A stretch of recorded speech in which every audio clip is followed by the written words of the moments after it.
conscience. So I just immersed myself in the world of St. Sabina and spent time with Father Mike and his peacekeepers and the community there, and tried to learn as much as I could.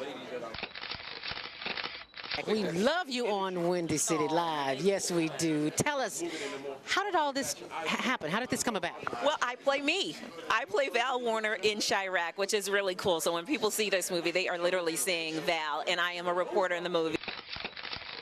We talk about the violence, but what can we do personally? I think we got to be engaged, and I think engaged in a number of things. In our block, in our home, in our neighborhood, we got to be engaged. We got to fight the issues. We got to fight a government that is abandoned, whole communities on the south and the west side. We got to fight a governor who's cut out every youth employment program, who's cut out violence prevention programs, who's abandoned our communities and the poor and the vulnerable. And I think we got to reach out to our brothers on the street and love them and respect them and help them, not just demonize them. My participation is only because of Mr. Spike Lee, our leader, our director, and he reached out to me and blessed me with the opportunity to be in this film and said that his mission was to save lives in the south side of Chicago.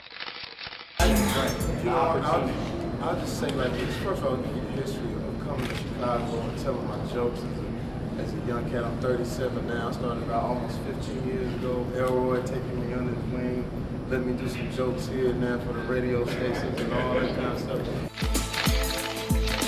We are more than that. We are more than that. We're greater than that. And I feel like in places like this, or Chicago, or whatever you want to call it, the hood, whatever you want to call it, like, it's too much attention dwelled on the negative. I learned that no matter what you do and how much of a genuine heart you have, and if you're coming from a good place, people are going to criticize if they don't agree with what you're doing.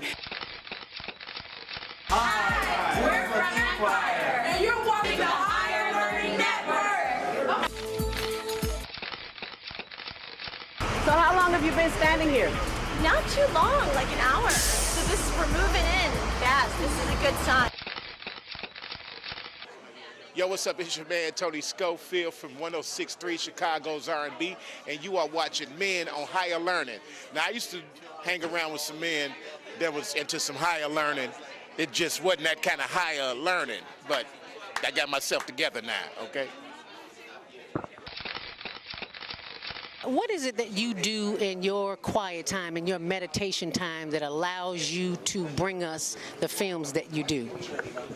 I sit courtside in Madison Square Garden, world's most famous arena.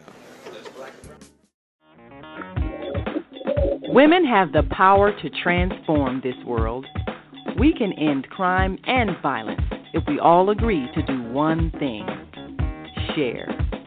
Let's share our wisdom, share our time, share our talents, share our finances, but most of all, let's share our love. This is the Female Solution. Join me, Naimah Latif, every morning, 7 a.m. to 9 a.m. Central Standard Time, as we bring you stimulating discussions about the issues affecting our lives. If you're listening online at www.blogtalkradio.com/the-female-solution, press the blue button that says follow and get our daily topics every morning directly to your email and your smartphone. Hi, I'm Naimah Latif, executive producer of the Female Solution radio show. We invite you to call in 515-605-9325 and participate in this daily think tank as we examine the challenges we face and develop solutions that restore peace and harmony. We are global transformers, changing the world from the way it is to the way it should be. We are one. Wherever we live on this earth, we are one human family. On behalf of our team of radio hosts, I'd like to extend a greeting to all the members of our family, whenever and wherever you may be listening around the world. To our family in China, Ni Hao. In India, Namaste. In Japan, Konnichiwa. In Korea, Annyeonghaseyo. In Russia, Zdravstvucie. In Germany, Guten Tag. In Poland, Dzień dobry. In France, Bonjour. In Spain, Hola. In Italy, Ciao. In Egypt, Ahlan wa sahlan. In Ghana, Akwaba. In Nigeria, Peleo. In South Africa, Sawubona. In Senegal, Nangadef. In Kenya, Jambo. In Israel, Shalom. In Pakistan, Afghanistan, and Saudi Arabia, Assalamu alaikum. Greetings, and may peace be upon you all.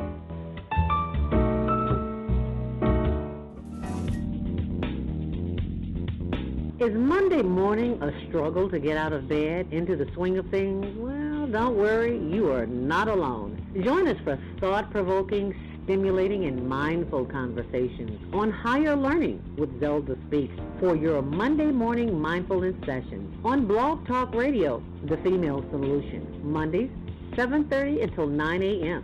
Be sure and send your ideas, thoughts, comments, and suggestions. Experience mindfulness moments with the mindfulness/stress relief coach, ZeldaSpeaks. And thanks for sharing the mindfulness moment tip of the day. Stay on purpose, stay empowered, and stay tuned to your next session of mindfulness on higher learning with ZeldaSpeaks. Make it a mindful day. And thanks for listening. Well, that's another thing to do when the lights go out inside. You really have to create a different inner vision. Yes.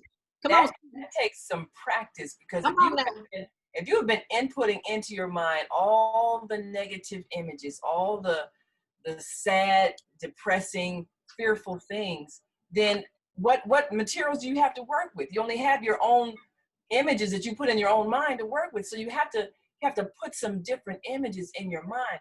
Now, I love to watch movies that make me laugh, and I think some channels I watch I watch the game show. I'll sit there and watch Steve Harvey on Family Feud all day long and just laugh and laugh. Well, you can laugh, which is the best medicine. People have been cured of cancer just by laughing. Just by laughing.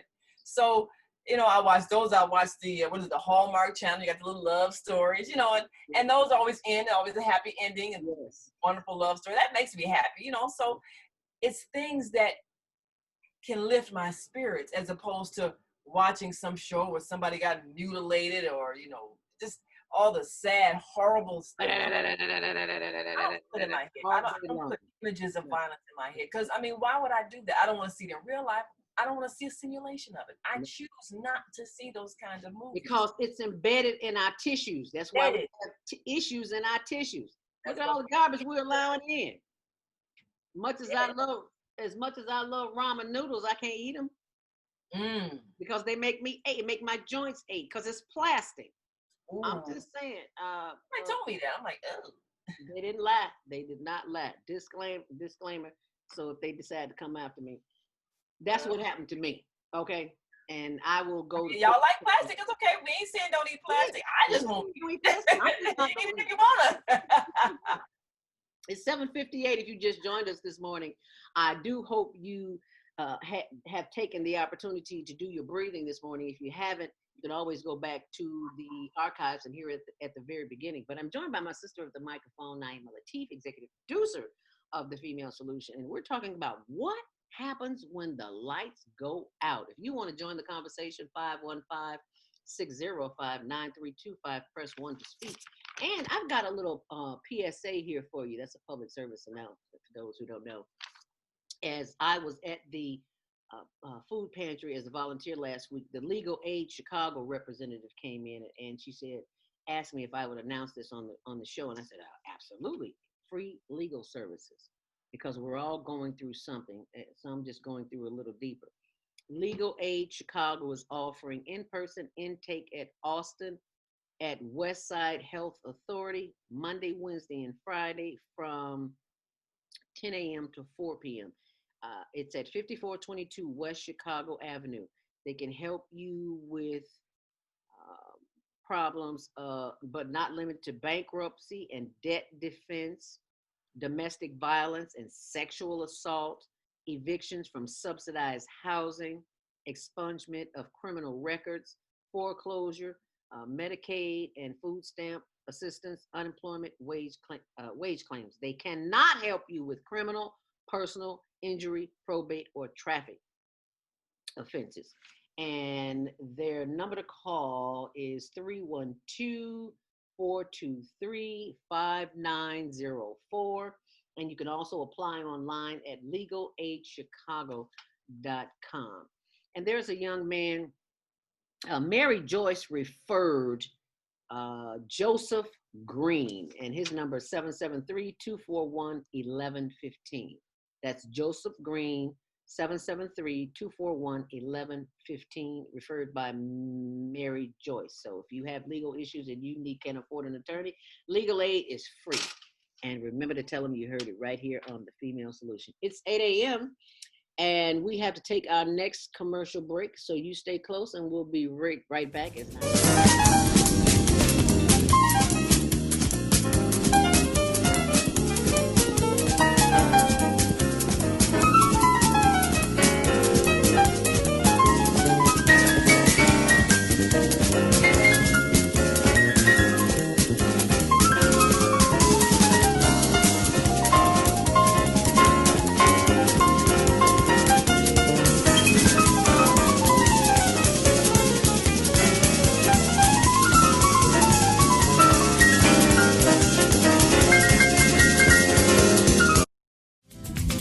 Just tuned in, thank you for joining us back here on The Female Solution.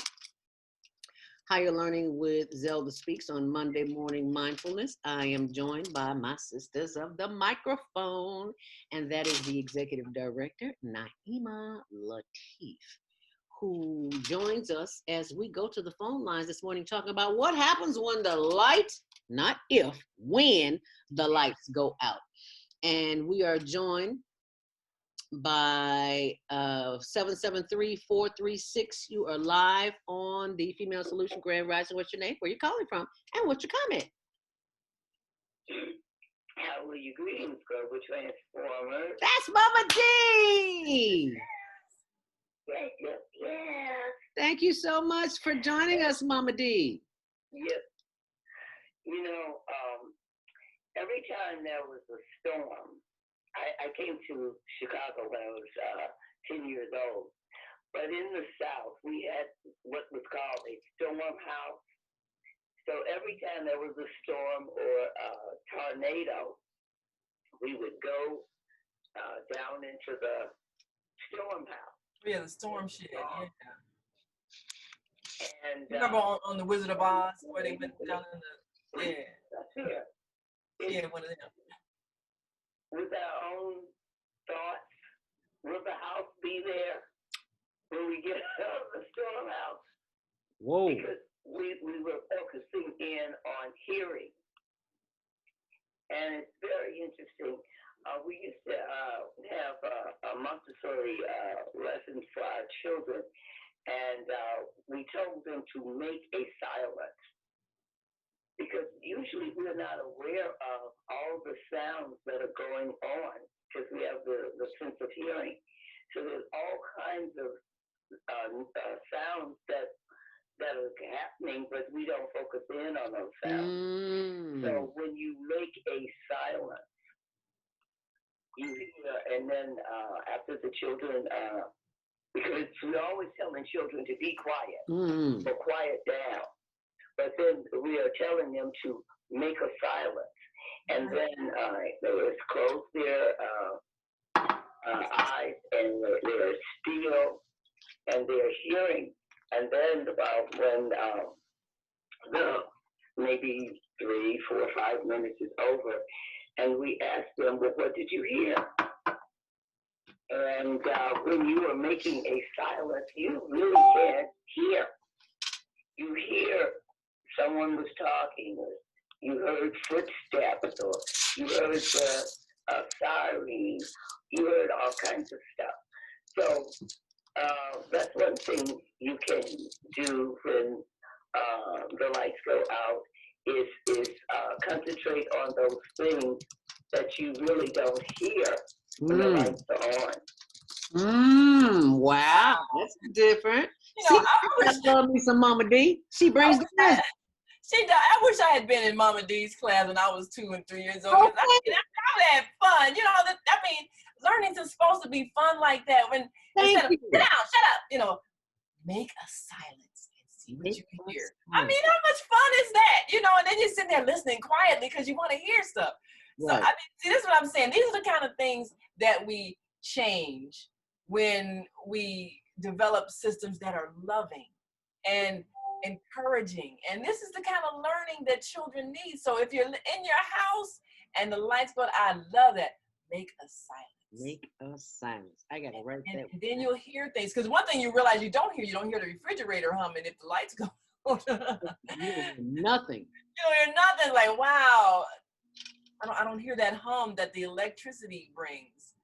And then you become conscious of it, you know, conscious of the things that you have been hearing all along and just ignoring. And then you can hear things outside, like maybe, you know, crickets and stuff like that. So, I mean, that would be fun.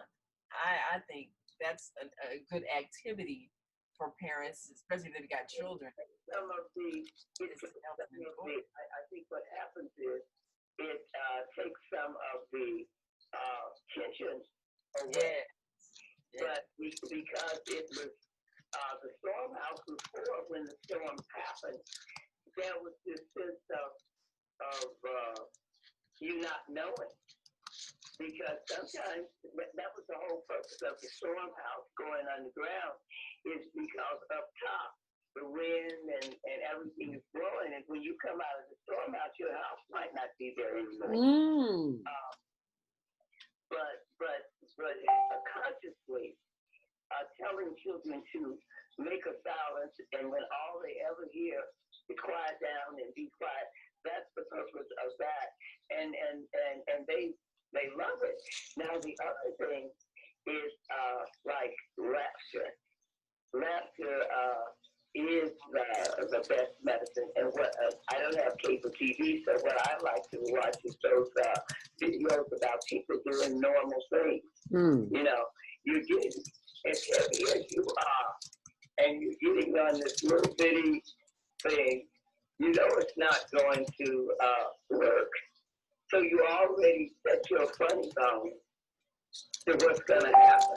You know, it's a funny accident waiting to happen. You don't know how exactly it's going to turn out. Right. But you're thinking to yourself, that is not going to work. And you're already set to bust up laughing and then put it out. But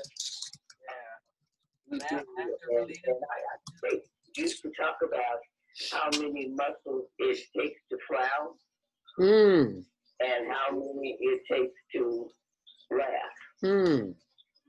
So, you know, spiritual succession, the ability that Muslims, Christians, Moors, Israelites, the Black Panthers, we're all banding together to urge President Trump, while he's still in office, to proclaim December 18th as Unity Day in America.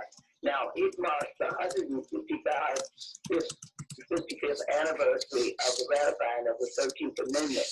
Now, isn't it something that if you were people coming out of enslavement for 246 years, 2.5 centuries, and somebody has said legally the chains will come off. And there has not been not one day to talk about the ratifying of the 13th Amendment. I think if any other group of people had had that experience, which the United Nations calls the greatest Holocaust in the history of humankind, that would have been a national observance for that day. This is the work of the Republican Party, and it is the work of Abraham Lincoln, who signed and had that experience, which the United Nations calls the greatest Holocaust. But he was assassinated in April, so he never got to see it ratified by all the states in December. Now that's 1 week before December 25th. So December 18th will always be on the same day, just like December 25th. There will be 7 days in between. And so I have It's called Divinity Day in Chicago, by the way, but it's Spiritual Succession Divinity Day. And October 16th, Atonement Day, is one of the two Chicago City Council resolutions, Divinity Day in Chicago. But I have a little pamphlet. It folds up, and when you let it out, it's like a poster. And what we do for Spiritual Succession Divinity Week, it's like an internal reparation. You have time to reflect and practice walking in the shoes of our American ancestors and deliberately not doing business as usual. So that's our theme for this Saturday, noon to 2 p.m. coming up, because it's quite something to get Israelites, Muslims, Moors, Ghaziites, Black Panthers, because everybody comes from their own experience, and they want to convince somebody else to come from their perspective instead of saying, hey, wait a minute. It's the reason why you have different strokes for different folks. Flowers aren't the same. A lily and a rose and a tulip, they're all different flowers, but they have their own fragrance and they bring their own thing to the table, like the female solution. Amen. It would be, we bring different points of view. Yes, because ma'am. the people out there are listening to different points of And view. you are such a breath of fresh air, Mama D. But we got to get to some of these other calls. 515-605-9325. Your mic will remain open, Mama D. As we go to the phone line, 706-202. You're live on the Female Solution Grand Rising. Where you're calling from, and what's your comment on what happens when, not if, the lights go out? Grand Rising. This is Brother Kwame calling from Georgia. And assalamu alaikum to Sister Latif. And greetings, Mama T. And I'm most grateful that you began this next part of what this conversation is leading to when the lights go out. But the question is, what did we do before we had lights? Oh! How did we live? And that's what she was referring to. And being able to use ourselves in nature. And the light was when the sun came up, and then when the lights went out was when the sun went down. And that was the part in which we were able to do it. And I'm grateful that she was talking about, that part of ratifying the 13th Amendment, because in that 13th Amendment was the part in which we understood to say that we were emancipated. And emancipation means to transfer ownership. It doesn't mean to free. And in the part of that being used, we now look at neither slavery nor indentured servitude, except if you're duly convicted of a crime in the United States or in its Commonwealth. That in itself said that you could be put back into that form of, by law, that form of what was called slavery, but not chattel. That you would lose your rights as a human being by saying that you committed a crime. And this is what Jim Crow and the pig laws and the black code. And now we are looking at the crime bills and all these other things, which still does it. How do we, if we ratify it? And that it was funny because the state of Mississippi, where I was born, did not ratify the 13th Amendment until I think 1990. That means that it did not put it and say that it was no longer acceptable to be that, and that's why Mississippi was such a vicious slave state to this day. So the part of ratifying it, and the thing is that we need to look at, okay, Juneteenth is what we call our Independence Day because of that being done, the Emancipation Proclamation. But what did we do before the lights came on? We were able to read, and I thought about this morning, and book clubs, and being able to read a book and read and write books and be able to communicate stories from memory. And that's what I think she was sharing with, and learning the children how to use their imagination, not somebody to detain you in what we call entertainment. Because the way into the child's mind is through the media, through the music, through the television, through the advertisement. How they get into the mind. And I was looking at my granddaughter was born Friday, 11/20/2020. And my son FaceTimed me and they were still in the hospital. And he was FaceTiming me to let me see her. And she was just looking and eyes moving back and forth. And the love that you see in a child's eyes, because she was only 48 hours old. And the thing that what she was doing was absorbing everything that was in her environment. Coming out of that silence in the womb, she was coming into a world, coming on her Earth Day, coming here and absorbing everything that is around her that she sees, feels, hears.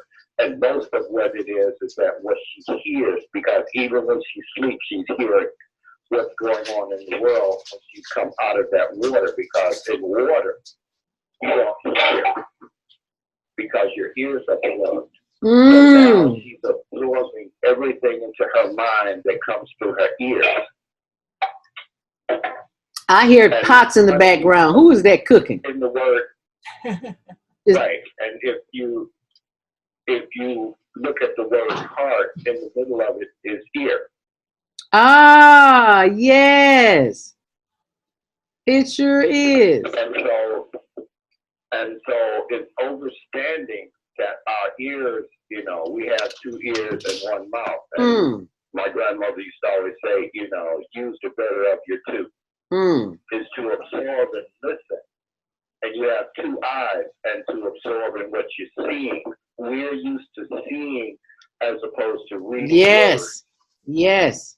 We're so trained now to read and even to now when you want to text, you can just hit the mic and just talk, and the smartphone writes down what you're saying. Yes. As opposed to you being able to write.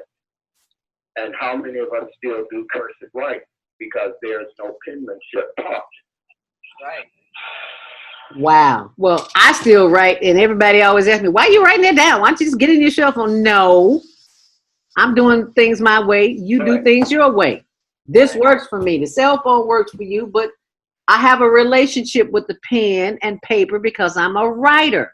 That's what